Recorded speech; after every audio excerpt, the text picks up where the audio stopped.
നമസ്കാരം. പുതിയൊരു വീഡിയോയിലേക്ക് സ്വാഗതം.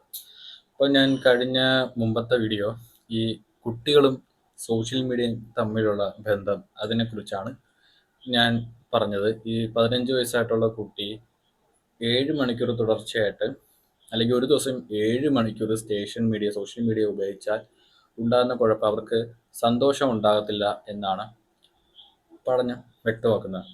എന്നാൽ കുറച്ചു നേരം മാത്രം ഒരു വിശ്രമത്തിന് വേണ്ടി മാത്രം സോഷ്യൽ മീഡിയ ഉപയോഗിക്കുന്ന ഒരു കുട്ടിക്ക് ഇത്തരത്തിലുള്ള പ്രശ്നങ്ങൾ ബാധിക്കുന്നില്ല.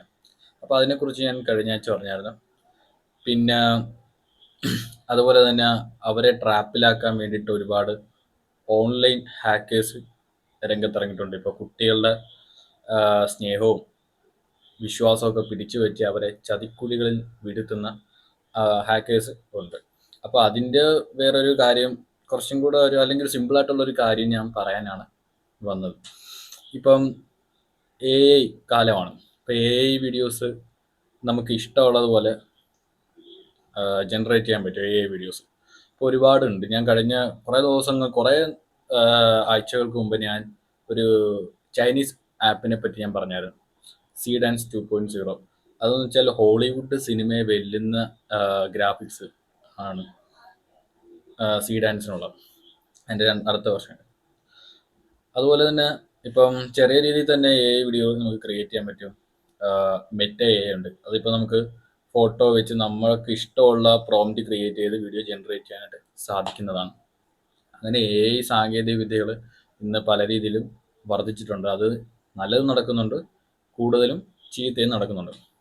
അപ്പോൾ അതിൻ്റെ ഒരു ചെറിയൊരു കാര്യം, വേറൊരു കാര്യമാണ് ഞാൻ നിങ്ങളടുത്ത് പറയാൻ പോകുന്നത്. ഇന്ന് ഈ AI ഉപയോഗിച്ച് കുട്ടികളെയൊക്കെ കെണിയിൽ വീഴ്ത്തുന്ന ഒരുപാട് ഹാക്കേഴ്സ് ഉണ്ടല്ലോ, അവരുടെ കാര്യത്തെക്കുറിച്ചാണ് ഞാൻ പറയാൻ പോകുന്നത്. ഇതിൻ്റെ പേരാണ് AI ഗ്രൂമിങ്.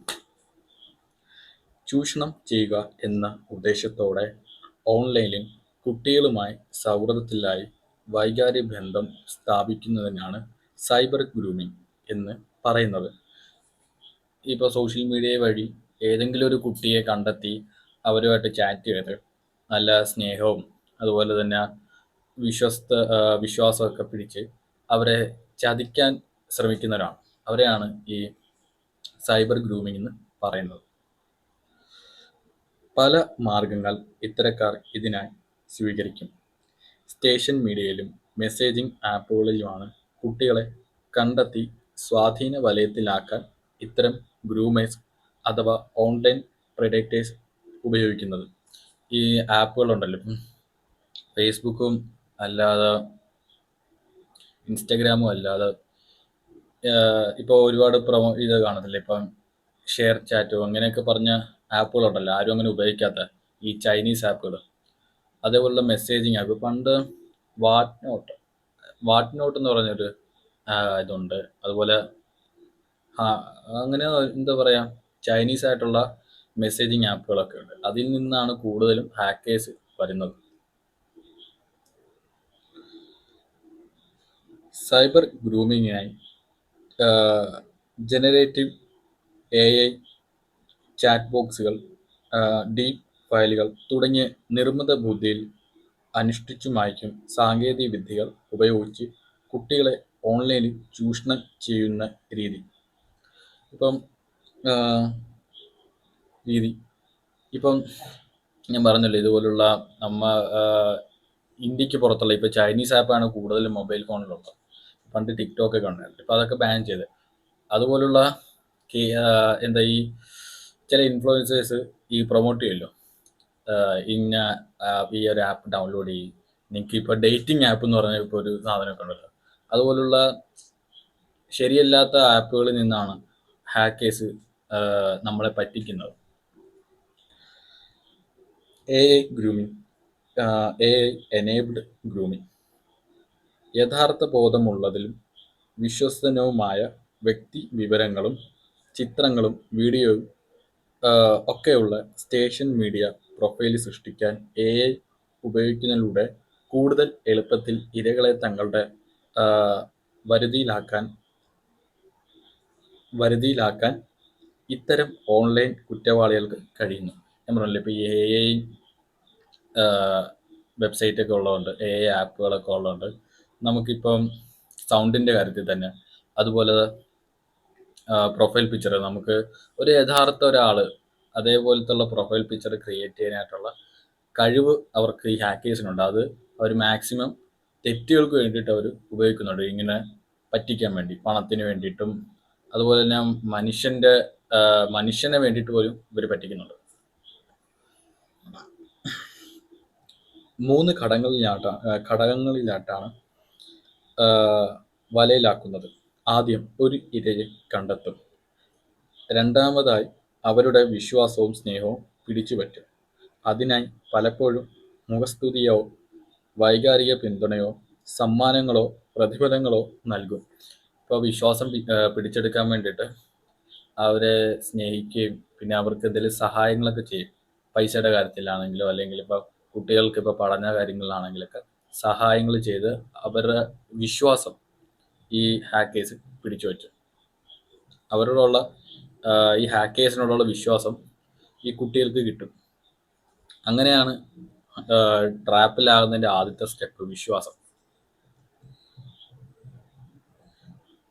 പിന്നീട് കുട്ടികളുടെ ഒരു ആവശ്യം നിറവേറ്റി കൊടുക്കും. ചിലർ അവരുടെ പഠനത്തിലും വ്യക്തിപരമായി ഉണ്ടാകുന്ന പ്രശ്നങ്ങൾക്ക് കൂടെ നിൽക്കുക എന്ന വ്യാജ പരിഹാരവും ഉപദേശങ്ങളും നൽകുകയും ചെയ്യും. വിശ്വാസം നേടിയെടുക്കാൻ വേണ്ടിയിട്ട് അവർ ഏതൊരു പ്രശ്നത്തിനും നിങ്ങളുടെ കൂടെ ഞാൻ ഉണ്ടാകും എന്നുള്ള കള്ളം പറയുകയും പരിഹാരങ്ങൾ, ഇപ്പോൾ പൈസയുടെ കാര്യത്തിലാണെങ്കിലോ അല്ലെങ്കിൽ പഠിക്കുന്ന എന്തെങ്കിലും കാര്യത്തിനൊക്കെ പരിഹാരങ്ങൾ കണ്ടെത്തി കൊടുക്കുകയും അങ്ങനെ അവരുടെ ഞങ്ങളുള്ള വിശ്വാസം അവർ പിടിച്ചെടുത്തു ഈ ഹാക്കേഴ്സിനോടുള്ള. സാധിക്കുമെങ്കിൽ കുട്ടികളുടെ കുടുംബവുമായി അടുപ്പം സ്ഥാപിച്ച് വിശ്വാസം നേടാൻ ശ്രമിക്കുന്നവരുമുണ്ട്. ഇപ്പം അതിനൊന്നും കഴിഞ്ഞില്ലെങ്കിലും വീട്ടുകാരിൽ നിന്നും ഈ ആളുകൾ വിശ്വാസം നേടാൻ വേണ്ടി അവർ പല പണികളും ചെയ്യും. ഞാൻ പറഞ്ഞല്ലോ, ഇപ്പോൾ AI ഉള്ളതുകൊണ്ട് ഒരാളുടെ ശബ്ദം, നമുക്ക് പരിചയമുള്ള ഒരാളുടെ ശബ്ദമൊക്കെ നമുക്ക് ഇന്നിപ്പം അത് AI വെച്ച് ഓഡിയോ കിട്ടുന്നതാണ്. ഇപ്പോൾ നമ്മളിപ്പോൾ മമ്മൂട്ടിയുടെയും മോഹൻലാലിൻ്റെയും അതുപോലെ തന്നെ മറ്റു ആളുകളുടെയൊക്കെ വീഡിയോ AI ഉപയോഗിച്ച് സൗണ്ട് ഈ കളിയാക്കുന്ന വീഡിയോയ്ക്ക് ഇടുന്നുണ്ടല്ലോ. അത്തരത്തിലുള്ള AI ഉപയോഗിച്ച് വീട്ടുകാരുടെയൊക്കെ വിശ്വാസം പിടിച്ചെടുത്താനായിട്ട് ശ്രമിക്കും. ഇത്തരത്തിൽ ആശ്രയത്തിൻ്റെയും വിശ്വാസത്തിൻ്റെയും ഒരു ബോധം സൃഷ്ടിക്കാൻ കുറ്റവാളികൾക്ക് സാധിക്കുന്നു. ഈ ആപ്പുകൾ ഉപയോഗിച്ച്, ഈ AI ഉപയോഗിച്ച് അവർക്ക് എല്ലാവരുടെയും, വീട്ടുകാരുടെയും പിന്നെ നമ്മുടെയൊക്കെ വിശ്വാസം പിടിച്ചെടുക്കാനായിട്ട് അവർക്ക് സാധിക്കും. അതാണ് അവരുടെ മറ്റൊരു പ്രത്യേകത, ഒരു കഴിവ്. കാരണം വിശ്വാസം പിടിച്ചെടുക്കുക എന്ന് വെച്ചാൽ കുറച്ച് പാടാണ്. കുട്ടികളിൽ നിന്നും വ്യക്തിപരമായ വിവരങ്ങൾ ശേഖരിച്ച ശേഷം ലൈംഗിക സ്വഭാവമുള്ള സംഭാഷണങ്ങളിലേക്ക് കടക്കും. പിന്നീട് അവരുടെ ചിത്രങ്ങളും വീഡിയോകൾ എന്നിവ കൈക്കലാക്കിയ ശേഷം ലൈംഗിക ദുരുപയോഗം, മനുഷ്യക്കടത്ത് പോലുള്ള കൂടുതൽ അനുചിതമായ കാര്യങ്ങൾക്കായി ഭീഷണിപ്പെടുത്തുകയും ബ്ലാക്ക്മെയിൽ ചെയ്യുകയും ചെയ്യും. ഞാൻ പറഞ്ഞല്ലേ, ഇപ്പം പറ്റിക്കപ്പെട്ട് എന്ന് കരുതി അല്ലെങ്കിൽ അവർ ആ ട്രാപ്പിൽ വീണ് കഴിഞ്ഞാൽ പിന്നെ അവർ നമ്മളെ ബ്ലാക്ക്മെയിൽ ചെയ്യും. ഇപ്പം നമ്മുടെ നേക്കഡ് വീഡിയോസും അതുപോലുള്ള നമ്മുടെ ബാങ്ക് ഡീറ്റെയിൽസും പാസ്വേഡ്സും ഒക്കെ ഇവർ ശേഖരിക്കും. ഇല്ലെങ്കിൽ നമ്മളെ ബ്ലാക്ക്മെയിൽ ചെയ്യും. നിങ്ങളുടെ നേക്കഡ് വീഡിയോ ഞങ്ങളുടെ കയ്യിലുണ്ട് എന്നും പറഞ്ഞ് അത് ലോകത്തെ എല്ലാവരും കാണിക്കും. ഇത് ഞങ്ങൾ സോഷ്യൽ മീഡിയയിൽ അപ്ലോഡ് ചെയ്യും, ഇത് ലോകം എല്ലാവരും കാണും എന്ന് പറഞ്ഞ് പറ്റിക്കുന്നുണ്ട്, ബ്ലാക്ക്മെയിൽ ചെയ്യുന്നുണ്ട്. പണത്തിന് വേണ്ടിയിട്ടും അതുപോലെ തന്നെ നമ്മുടെ പ്രധാനപ്പെട്ടുള്ള വിവരങ്ങൾക്ക് വേണ്ടിയിട്ടും. ഇപ്പം പറഞ്ഞില്ല, ഞാൻ മുമ്പ് പറഞ്ഞിട്ടുള്ളതാണ്, ഈ ഡാർക്ക് വെബ്, ഡീപ് വെബ്, ഇതിലൊക്കെ എന്ന് വെച്ചാൽ നിരോധിക്കപ്പെട്ട മയക്കുമരുന്ന്, മറ്റു രാജ്യങ്ങളുടെ ആണവായുധങ്ങൾ, പിന്നെ